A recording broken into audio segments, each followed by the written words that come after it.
4 மாதம்டா என் பின்னாடி அவ்வளோ அலைஞ்சா. நானும் ஏதோ லவ்னு நினச்சிட்டு போயிட்டு காலையில் சொல்கிறேன் அவள்கிட்ட. அவன் உடனே பார்த்தா அவன் யார், அந்த குரங்கு மூஞ்சி போயிருக்கான்ல, யார், அரவிந்த். எனக்கு அரவிந்த் தான் பிடிக்கும். புதுசாக பைக் வாங்கியிருக்கான்ல, அந்த மயக்கம். என்கிட்ட சொல்லுவாடா, என்னை பார்த்தா தாடி வச்ச தனுஷும்பா. டேய், அவன் அந்த புது பைக்கு காமிச்சான்டா அவனை மயக்கியிருப்பான். இது பைக்குங்கிறியா? I don't think so. நாளைக்கே அந்த பைக்கை நான் இல்லைன்னு ஆக்கிறேன் பாரு.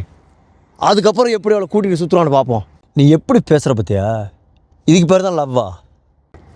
வேறு என்னடா பேச சொல்கிறேன்? நீ எரிச்சலாக இருக்கு மச்சான். அவன் வண்டியை போய் உடைக்கிறேங்கிற. அவன் வண்டி உனக்கு என்ன பண்ணுது? அவன் வண்டி தான் உனக்கு காம்படிஷனா?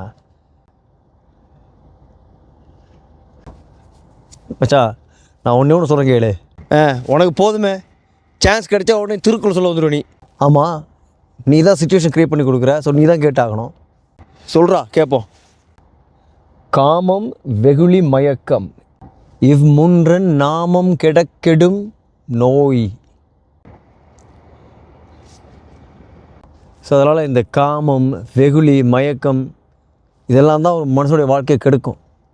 சரியா? நீ இப்போ ஜெயிக்க வேண்டியது உன் காதல் இல்லை, உன் மனசை கட்டுப்படுத்துறதில்ல. So this verse means sufferance will not come to those who can completely remove the desire, hatred and ignorance from their life.